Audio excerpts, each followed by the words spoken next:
Olá, bem-vindos a mais um vídeo do Hora Suave e hoje nós vamos começar uma série de vídeos aqui no canal que promete ser longa. Vamos fazer a análise da Saga do Clone publicada pela Panini nesse formato aqui em capa cartonada, que vão ser inicialmente 18 volumes, então teremos pelo menos 18 vídeos disso aqui. Já saíram 3 volumes, então semanalmente vamos falar do 1, 2 e 3, e aí assim que for saindo os próximos volumes, o 4 está em pré-venda, a gente vai falando mais. Mas não se esqueça, antes da gente ir pro vídeo de hoje, deixe o seu like, se inscreve no canal se ainda não for inscrito e ativa o sininho para receber notificação sempre que tem vídeo novo. E vamos pro vídeo de hoje.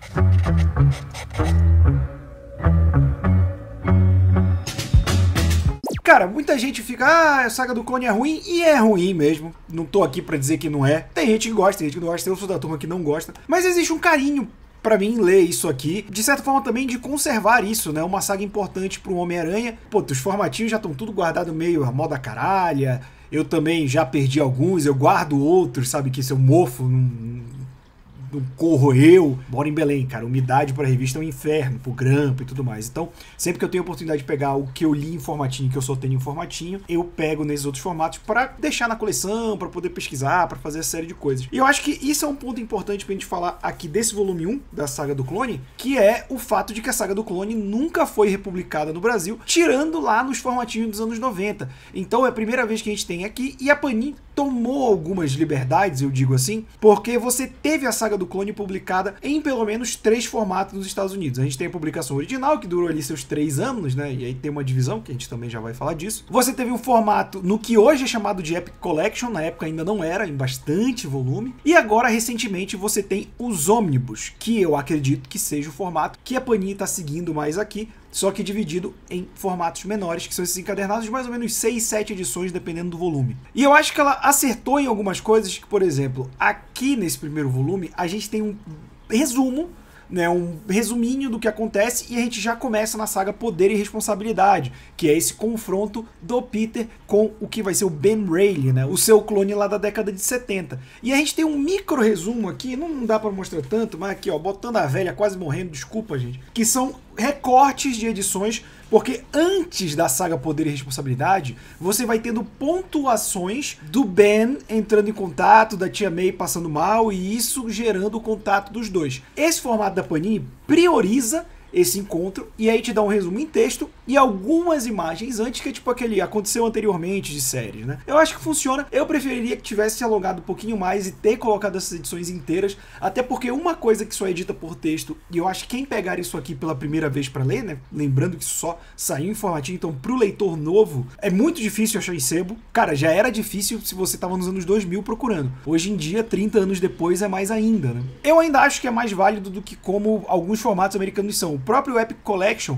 ele opta por fazer de ordem cronológica. Então você tem a origem do Ben, que são pequenos fascículos no final de cada edição antes de começar essa saga como um todo, né? Acho que até pega um pouquinho das edições aqui. Você tem ela primeiro nas edições americanas, logo em seguida você tem a saga dos anos perdidos, que é esses anos que o Ben viveu escondido, né? E só então você entra na saga do Clone, que são umas 2 ou 3 edições antes de como a Panini começa aqui, que são essas edições de resumo, só que na íntegra. Eu já tive essa discussão, eu acho que você deve consumir a obra da maneira que ela foi publicada originalmente, o impacto foi pensado dessa maneira e tudo mais. A Panini muda ao não colocar, mas eu entendo que no formato encadernado, essas mini histórias que entram no final talvez quebrassem muito a narrativa. E eu já verifiquei, no segundo encadernado, o começo já é essa saga, e eu acho que pro formato encadernado funciona, porque aí você tem o Ben já estabelecido, você não revela o mistério, né, de que é o clone, porque essas primeiras edições ainda ficam nessa, e como você já apresentou o personagem, você coloca essa origem dele ali já estabelecida e tal no segundo volume. Mas sobre o primeiro volume, cara, assim, eu não acho uma saga boa, mas eu gostei de reler. Primeiro porque é bom ver que não é de hoje que o Homem-Aranha passa por maus bocados na mão dos roteiristas, né?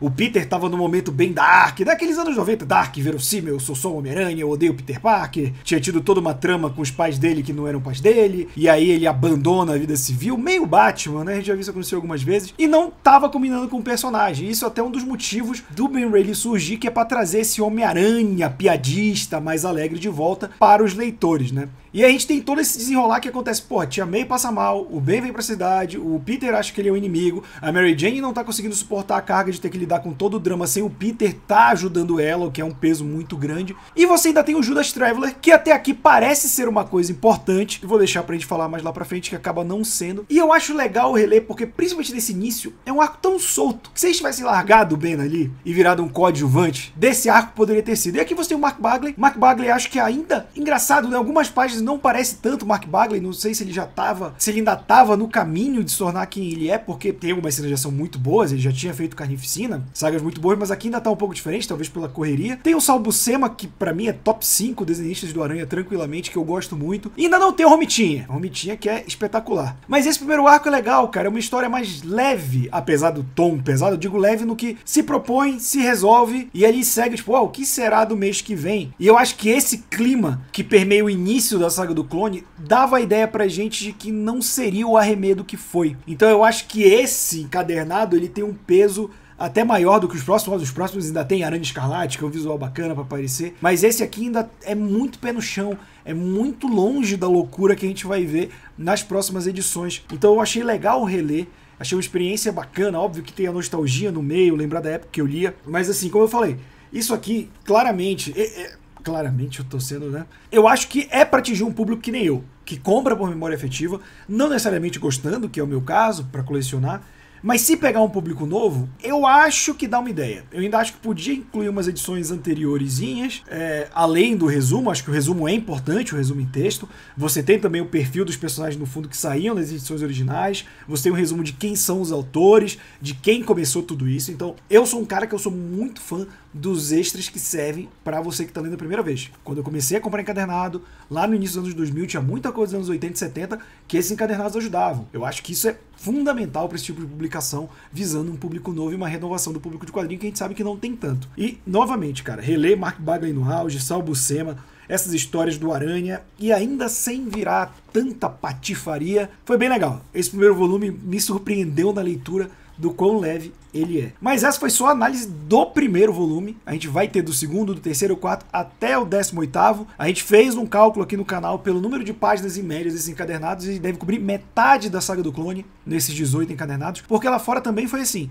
A saga do clone só é chamada até o ponto em que o Ben Reilly vira Homem-Aranha. Então vira a saga de Ben Reilly. E aí são mais ou menos os mesmos números de páginas. Então pode ser tipo 19, 20, talvez um pouco menos dependendo de como encadernarem. Mas isso a gente só vai ver quando concluir, né? Tá em pré-venda, acho que até o 7º, talvez 8º. Tem muita água pra rolar. E eu queria saber de você. Tá pegando essa saga? Tá em dúvida? Esse vídeo te ajudou? Deixa aqui nos comentários. Não se esquece de deixar o like, se inscrever no canal, ativar o sininho e nos apoiar no Catarse. O link tá aqui embaixo. A partir de R$10 você apoia a gente, continua garantindo que a gente gere conteúdo e a gente agradece pelo seu apoio. Até a próxima!